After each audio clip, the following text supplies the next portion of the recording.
Hello student, कैसे हैं आप सभी? अच्छे हो? Very good. चलिए, आज हम स्टार्ट करने जा रहे हैं फिर से 10+1 अकाउंट्स का टॉपिक। और जो हमने स्टार्ट किया हुआ था बेसिक टर्म्स, उसको अब आगे बढ़ाएंगे हम। तो उस टर्म में, उस सीक्वेंस में हमारे जो नेक्स्ट टर्म जो हमने समझनी है वो है बेटा कैपिटल। तो देखिए, कैपिटल क्या होती है उसके बारे में जानेंगे हम आज।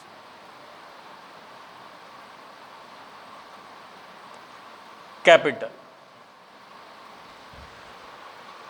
पहले हम सिंपल लैंग्वेज में इसको डिस्कस कर लेते हैं, फिर टेक्निकली क्या वर्डिंग यूज करनी है इसके लिए वो हम राइट डाउन कर लेंगे। ठीक है बेटा, कैपिटल क्या होती है? कैपिटल अकाउंट्स में किस टर्म को नाम दिया गया है? कल को आप जब भी अपना बिजनेस स्टार्ट करोगे, आप में से कुछ बच्चे ऐसे हैं जो अपना खुद का बिजनेस सेटअप करना चाहते हैं, तो वो लोग जब अपना बिजनेस सेटअप करेंगे तो सबसे पहले जिस बात के बारे में वो सोचते हैं, काम क्या करना है। पहली बात, कौन सा काम वो करेंगे? शूज़ का, रेडीमेड गारमेंट्स का, जनरल स्टोर का, या कोई और काम है, लोहे का, सरिये का, सीमेंट का, स्वीट्स की शॉप का, कन्फेक्शनरी, हज़ारों काम है उनके सामने। जब वो ऐसा सोचेंगे कि हमें क्या करना है, कौन से काम में इन्वॉल्व होना है, दूसरी बात फिर उनको क्या सोचनी पड़ेगी कि इस काम को करने के लिए, किसी भी काम को करने के लिए उनको कितने पैसे की ज़रूरत पड़ेगी। तो मान लीजिएगा आप कोई शोरूम बनाना चाहते हो, शूज़ का शोरूम है या रेडीमेड गारमेंट्स का शोरूम है, तो बनाना चाहते हो आप, और आपने एक आइडिया लगाया कि मुझे कम से कम इसके अंदर 10 लाख रुपीज़, 10 लाख रुपए लगाने पड़ेंगे। आप उस बिज़नेस के ओनर हो और आप अपने बिज़नेस को स्टार्ट करने के लिए 10 लाख रुपए बिज़नेस में इन्वेस्ट कर देते हो, तो वो 10 लाख रुपए ही आपकी कैपिटल है। कैपिटल हम किसे बोलते हैं? जो बिजनेस के अंदर ओनर पैसा लगाता है। बिजनेस में कौन? Money invest by the owner in the business is known as capital. तो जो पैसा आप बिजनेस के अंदर लगाओगे वही कैपिटल है, कुछ और कैपिटल नहीं होती बेटा। बोलो, क्लियर हुआ ना? सिंपली, तो जो पैसा आपने लगाया, 5 लाख लगाया, 10 लाख लगाया, 2 लाख लगाया, 1 लाख लगाया, वो आपकी वो कैपिटल होती है बेटा। तो कभी कभी पैसे की बजाय हम वैल्यूएबल एसेट्स भी बिजनेस में इन्वेस्ट कर देते हैं। जैसे एक ने कहा जी मेरे पास पैसा पड़ा है, 10 लाख रुपए लगा दूंगा मैं, और दूसरे ने कहा, कहता 10 लाख मैं लगा दूंगा, लेकिन मेरे पास ना जो हमें एसेट्स चाहिए होंगी, रेडीमेड गारमेंट्स जैसे फर्नीचर चाहिएगा हमें, मिरर चाहिएगा हमें, फ़ैन, एसी, कूलर ये चाहिएगा हमें, वो कहते जी मेरे पास रखा है, मैं उस पैसे की बजाय बदले में ये एसेट्स दे देता हूँ आपको। बिल्कुल दे सकता है वो एसेट्स, वो एसेट्स भी उसकी कैपिटल ही कही जाएगी। 5 लाख की उसने एसेट्स दे दी, 5 लाख का उसने क्या दे दिया? कैश दे दिया, तो 10 लाख रुपए उसने इस तरीके से दे दिए, तो ये 10 लाख रुपए भी उसकी क्या रहेगी? कैपिटल कही जाएगी। तो कैपिटल दोनों तरीके से लगाई जा सकती है, in term of cash, in term of assets, दोनों तरीके से पैसा बिजनेस में इन्वेस्ट किया जा सकता है। क्लियर है आपको? तो देखिए, तो आप समझ गए होगे सिंपल लैंग्वेज में हम कैपिटल किसे कहते हैं। जो मालिक पैसा बिजनेस के अंदर लगाएगा उसी को क्या बोलते हैं हम? कैपिटल। और कैपिटल की 2 टर्म है, एसेट्स और कैश। कैश के तौर पर भी लगा सकते हो आप, और एसेट्स के तौर पर भी बिजनेस में पैसा आप इन्वेस्ट कर सकते हो। ओके, चलिए, तो कैपिटल का मीनिंग क्या लिखोगे आप?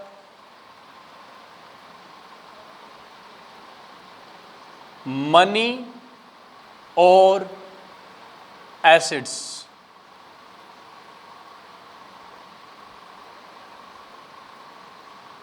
invested by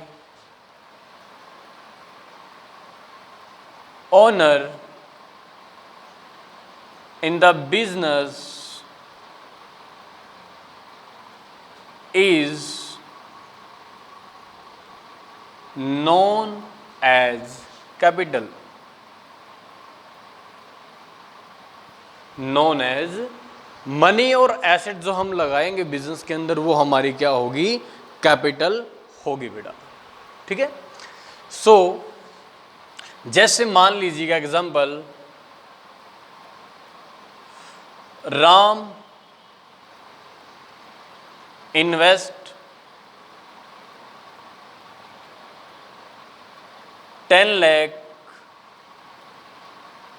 in his business, अपने बिजनेस में वो 10 लाख रुपीज लगाता है।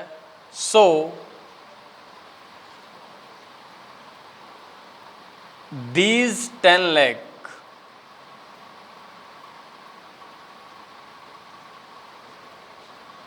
is known as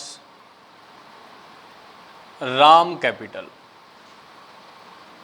राम, तो राम की जो कैपिटल है ना बेटा वो 10 लाख रुपए कही जाएगी। ठीक है। दूसरा एग्जांपल लेके देखो इसका,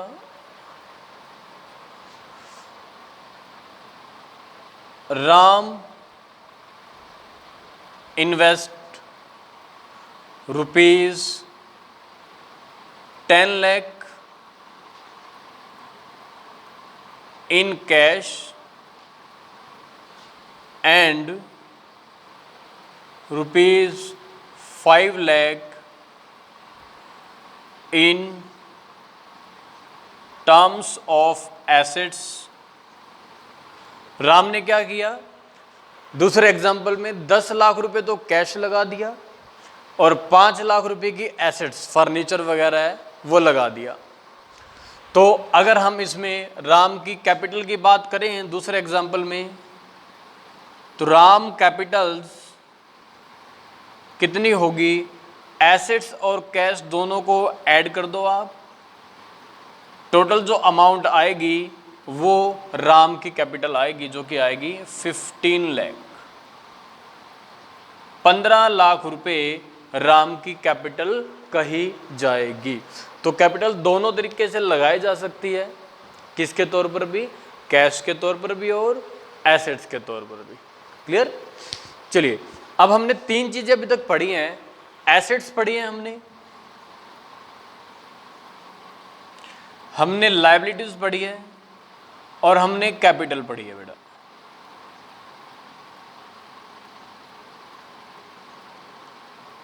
कैपिटल, ठीक है। इनको फाइंड आउट करने का एक हमारे पास फॉर्मूला है। अगर हमने कैपिटल निकालनी हो तो क्या फॉर्मूला होता है, एसेट्स निकालनी है तो क्या फॉर्मूला होता है, लायबिलिटीज निकालनी है तो क्या फॉर्मूला होता है। तो देखिए एक हमारी इक्वेशन बोलते हैं उसको हम, अकाउंटिंग इक्वेशन। तो इक्वेशन हमारी क्या है, अगर हमने एसेट्स पता करनी है बिजनेस में कितने रुपए की एसेट्स है, तो एसेट्स को निकालने का जो फॉर्मूला होता है वो होता है capital plus liabilities. Capital plus liabilities. तो इस तरीके से हमारे पास बिजनेस की एसेट्स आ जाएंगी टोटल। किसको जोड़ने से, कैपिटल और लायबिलिटीज को जोड़ने से हमारी एसेट्स आ जाएंगी बेटा। तो जैसे एग्जांपल लेते हैं हम, 10 लाख रुपीस हमारी कैपिटल है और 2 लाख रुपीस हमारी लायबिलिटीज है। लायबिलिटीज मतलब पैसा आपने देना है अभी, और एसेट से आपको या तो बेनिफिट मिलना है, एसेट से क्या मिलना है आपको, अभी आपको बेनिफिट रिसीव होना है। तो जब इन दोनों को जोड़ेंगे तो आपको पता लगेगा एसेट्स कितनी है। बताओ बेटा कितने रुपए की आएगी एसेट्स, 10 लाख प्लस 2 लाख कितनी आएगी, यस 12 लाख। तो 12 लाख की हमारे पास क्या आ जाएंगी, एसेट्स आ जाएंगी बेटा। तो इस टर्म को आप ट्रांसपोज करके हर चीज पता कर सकते हो, कैपिटल भी पता कर सकते हो और लायबिलिटीज भी पता कर सकते हो। तो अगर हम इसे एक और फॉर्मूला ड्राइव करें तो क्या बनेगा, जैसे कैपिटल हमने निकालनी है तो लायबिलिटीज को इस साइड ले आए ट्रांसपोज करके, इक्वल से साइड ले आए, ट्रांसपोज कर दो दैट साइड, तो कैपिटल उधर रहेगी, यानी कैपिटल का जो फॉर्मूला बनेगा वो एसेट्स ट्रांसपोज जब आप करोगे लायबिलिटीज को तो वो साइन चेंज कर लेगा, क्या बन जाएगी, एसेट्स माइनस के लायबिलिटीज, कैपिटल आ जाएगी बेटा। करके देखो, एसेट्स हमारी 12 लाख की है, लायबिलिटीज हमारी 2 लाख की है, तो जो डिफरेंस आपके सामने आएगा वो 10 लाख का आएगा, और 10 लाख रुपीज ही एज्यूम करी थी हमने कैपिटल। ठीक है, इसी तरीके से आप फाइंड आउट कर सकते हो लायबिलिटीज। अब लायबिलिटीज निकालने तो कैपिटल को ट्रांसपोज करना पड़ेगा आपको, तो लायबिलिटीज को जब आप फाइंड आउट करोगे कैपिटल ट्रांसपोज होकर अपना साइन चेंज कर लेगी, तो एसेट्स में से आपको इस बार लेस करना पड़ेगा कैपिटल, तो आपके सामने लायबिलिटीज आ जाएंगी। एसेट्स आपकी 12 लाख की है, कैपिटल आपकी 10 लाख रुपीज की है, सो दोनों का डिफरेंस कितना आएगा, 2 लाख। लायबिलिटीज हमने 2 लाख की ही एज्यूम करी थी, तो 2 लाख रुपए हमारी क्या आ गई, लायबिलिटीज। तो ये बेसिक फॉर्मूला है, इसको आप लर्न करोगे, इस फॉर्मूले से ये दोनों फॉर्मूले ड्राइव हुए हैं बेटा, तो यहां से आप दोनों फॉर्मूले, वैसे आपको शॉर्टली याद भी हो जाना चाहिए। C plus L equal to A, यानी कि कैपिटल एसेट्स को निकालने के लिए कैपिटल और लायबिलिटीज का कंबाइन कर दोगे तो क्या बन जाएगी, आपकी एसेट्स बन जाएगी। एसेट्स में से जब आप लायबिलिटीज निकालोगे तो कैपिटल बचेगी, और कैपिटल निकालोगे तो लायबिलिटीज बच जाएगी बेटा। तो इस तरीके से आप ये फाइंड आउट कर सकते हो। Got it. चलिए उसके बाद हम, अच्छा एक बात और बता दूं मैं आपको, इसमें लगे हाथों, जब हम बैलेंस शीट बनाएंगे, हमारी फाइनल अकाउंट का एक पार्ट पढ़ा था हमने बैलेंस शीट, तो बैलेंस शीट जो हम बनाते हैं ये इसी फंडामेंटल पर, इसी इक्वेशन पर आधारित होती है बेटा, बेस्ड ऑन दिस इक्वेशन। तो बैलेंस शीट कुछ इस तरीके की दिखती है बेटा, तो मैं सारी बातें बैलेंस शीट की लिख देता हूं, ये चैप्टर्स आएंगे हमारे आगे, ये हमारी बैलेंस शीट। इसके नीचे ना डेट लिखी जाती है एज ऑन लिख के, एज ऑन, जैसे 31 मार्च 2020 के अंदर हम क्या बना रहे हैं, ये बैलेंस शीट बना रहे हैं, वो डेट लिखनी होती है हमें। 2 साइडें होती हैं बैलेंस शीट की, एक साइड को बोलते हैं हम एसेट्स, और यहां पर लिखेंगे पैसा, अमाउंट इनकी, कितने रुपए की कौन सी एसेट्स है, और यहां लिखते हैं लायबिलिटीज साइड होती है, और लायबिलिटीज साइड के अंदर 2 चीजें शो की जाती है बेटा, एक तो यहां लायबिलिटीज ही शो की जाती है, और एक यहीं कैपिटल भी दिखाई जाती है।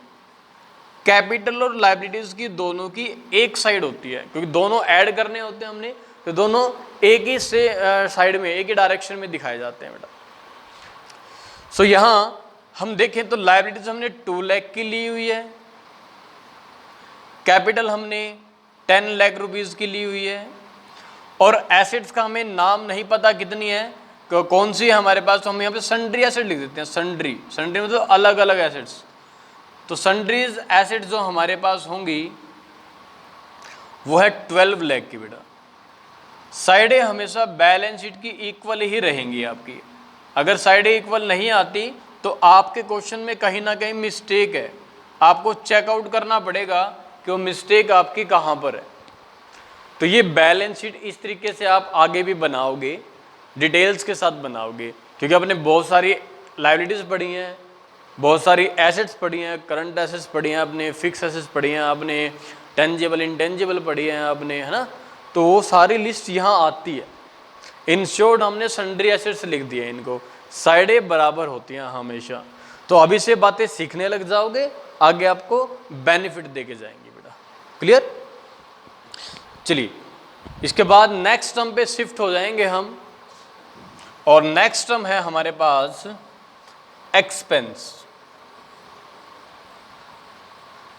नेक्स्ट टर्म है हमारे पास एक्सपेंस। तो देखिए एक्सपेंस क्या होता है।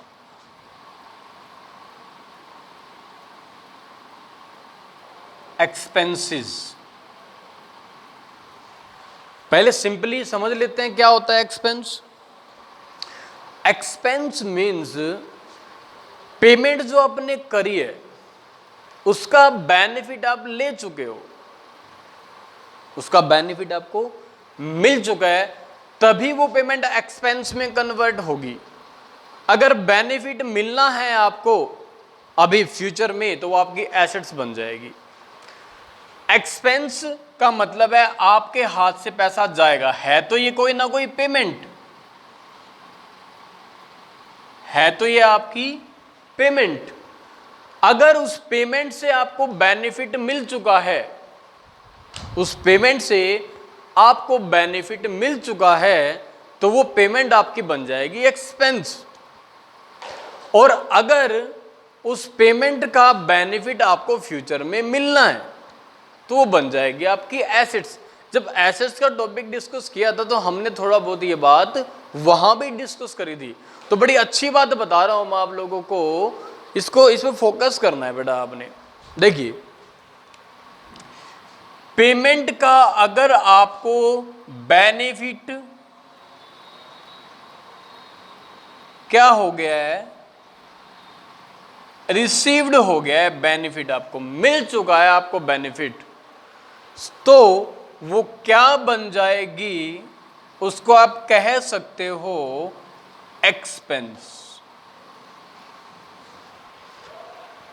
एग्जाम्पल देखो, अच्छा दोनों बताता हूं फिर एग्जाम्पल बताता हूं आपको। और अगर बेनिफिट आपको रिसीवेबल है, मिलना है बेनिफिट, और जब बेनिफिट मिलना है फ्यूचर के अंदर तो वो कही जाएगी आपकी एसेट्स। ठीक है, एग्जाम्पल से समझो आप। जैसे क्या हुआ, आपने रेंट पे किया, रेंट, आपकी दुकान का किराया 10,000 रुपये पर मंथ है, 10,000 रुपये पर मंथ है आपका किराया दुकान का। आपने क्या किया, 12 महीने का रेंट देना है तो 1,20,000 रुपये आपका फुल ईयर का एक्सपेंस है, क्योंकि एक साल के अंदर अंदर दुकान आप इस्तेमाल में ले आते हो, बैठे हो वहां काम कर रहे हो तो दुकान को यूज में लेके आ रहे हो आप। ठीक है, तो फुल ईयर का बेनिफिट आप लेते हो। लेकिन जो आपने रेंट पे किया ना बेटा, रेंट पेड आपने जो किया वो आपने 1,20,000 की बजाय आपने 1,50,000 रुपये, 1,50,000 पे कर दिया। एक साल का रेंट कितना बनता है, क्योंकि ये बातें हम 31 मार्च को end of the year discuss करते हैं। एंड ऑफ द ईयर जो आपकी पेमेंट है वो 1,20,000 की बनती है पूरे साल की, और आप पेमेंट कितना कर चुके हैं, 150। इट मीन आपने 30,000 नेक्स्ट ईयर का एडवांस दे दिया, नेक्स्ट ईयर का, अगले साल का पैसा भी आपने दे दिया, तो इसका बेनिफिट अगले साल मिलेगा। इसका बेनिफिट रिसीवेबल है बेटा, इसका बेनिफिट क्या है, रिसीवेबल। अभी ये बेनिफिट आपको मिलना है, तो बेनिफिट जिसका मिलेगा ये 30,000 तो हो जाएगी आपकी एसेट्स। क्या हो जाएगी ये, एसेट्स। और इस एसेट्स को बोलते हैं प्रीपेड एक्सपेंस। नाम इसका पीछे एक्सपेंस लिखते हैं, लेकिन प्रीपेड एक्सपेंस कभी एक्सपेंस नहीं माना जाता, ये आपकी एसेट्स माना जाता है बेटा। Prepaid, payment made in advance, उसको हम बोलते हैं प्रीपेड। तो 30,000 तो इसमें क्या रहेगा आपका, एसेट्स का, और जो 1,20,000 आपने दिया है इसको आप मानोगे अपना एक्सपेंस। तो बेटा बारीक सा डिफरेंस है, ये कॉमर्स के जो बच्चे होते हैं ना उन्हीं को ज्यादा जल्दी समझ में आता है, उनको डिटेल पता होती है एक्सपेंस और एसेट्स का में क्या डिफरेंस है। हर किसी के लिए पेमेंट कर दीजिए खर्चा हो गया, नहीं, ऐसा नहीं है बेटा। एक एग्जांपल और देखो आप इसके लिए, तो मैं चाहता हूं कि आपको चीजें अच्छे से समझ में आए। देखो एक और बात, आपने क्या किया, एक बिल्डिंग या एक मशीन खरीदी बेटा, मशीन, उसकी कीमत है 5 लाख रुपए, और ये मशीन की जो एज है, उम्र है, कितने साल चलेगी, ये एक्सपेक्टेड है 10 साल चलेगी, यानी आपको इसका बेनिफिट 10 साल तक मिलेगा। तो ये 10 साल के लिए आपकी एसेट्स बन गई। लेकिन हर साल कितने रुपए का बेनिफिट आपको मिलेगा, कितने रुपए का आप एक्सपेंस दिखाओगे, 5 लाख को उसके ईयर से डिवाइड कर दो बेटा, 5 लाख को डिवाइड कर दो आप 10 से, तो यहां पर आया 50,000, 50,000 रुपए, 50,000 रुपए का हर साल आप बेनिफिट लेके जाओगे। तो हर साल 5 लाख में से 50,000 जिसका आपको बेनिफिट मिल चुका होगा, वो तो बन जाएगा एक्सपेंस, और इस एक्सपेंस को टेक्निकली बोलते हैं हम डेप्रिसिएशन। डेप्रिसिएशन, एसेट्स की वैल्यू कम होती जाएगी जैसे जैसे आप क्या करते जाओगे, इस्तेमाल करते जाओगे बेटा। तो एक्सपेंस क्या है, अब एक्सपेंस को आपने थोड़ा सा समझना शुरू कर दिया होगा। एक्सपेंस जिसका बेनिफिट आपको मिल चुका है वो एक्सपेंस हो जाएगा, और जिसका बेनिफिट अभी मिलना है वो आपका हो जाएगा एसेट्स। तो आप इसमें ऐसे लिख सकते हो, एक्सपेंस आर, चलो मैं लिखवा देता हूं इसको,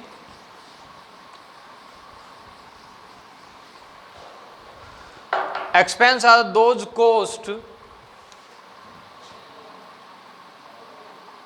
expense are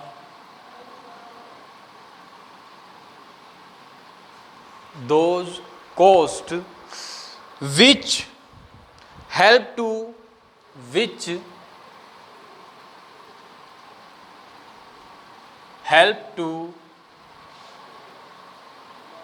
earn income। देखो एक्सपेंस तभी करते हैं जो हमें उससे बेनिफिट मिलता है, and benefit of this payment has been received, आपको इसका बेनिफिट रिसीव हो चुका है। एग्जाम्पल है बेटा, rent paid, salary paid, wages paid, ठीक है, ये हमारे एग्जाम्पल्स हैं इसके। ओके बेटा, थैंक यू।